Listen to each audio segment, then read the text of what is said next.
नोकरदारांसाठी सर्वात मोठी बातमी 12 लाखांपर्यंतचं उत्पन्न आता करमुक्त। अर्थमंत्री निर्मला सीतारमण यांच्या घोषणेनं मध्यमवर्गीयांना दिलासा। सरकारला 1 लाख कोटींचा तोटा होणार।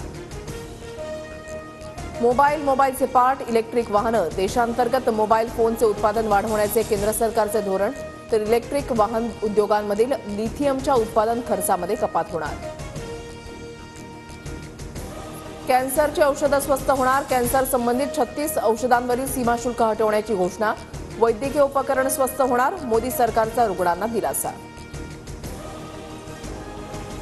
भारतामध्ये तयार केलेली कपडे हे स्वस्त होणार। कापड उद्योगाला चालना देण्याकरता सरकारचं पाऊल, तर चामड्याच्या वस्तू आणि टीव्हीचे देशांतर्गत पार्ट्सही स्वस्त करण्याचा निर्णय।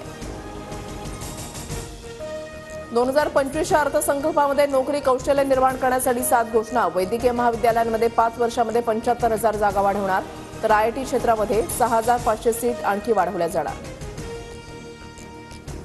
देशातील कृषी उद्योगाच्या विकासासाठी मोदी सरकार सकारात्मक। 100 जिल्ह्यातील शेतकऱ्यांसाठी पंतप्रधान धनधान्य कृषी योजना। 1.5 कोटी शेतकऱ्यांना फायदा होणार। कापूस उत्पादन वाढवण्यासाठी 5 वर्षांचं मिशन। कापूस उत्पादक शेतकऱ्यांना 5 लाख रुपयांचं पॅकेज। देशातील कापूस उत्पादकता वाढीसाठी सरकारचे प्रयत्न।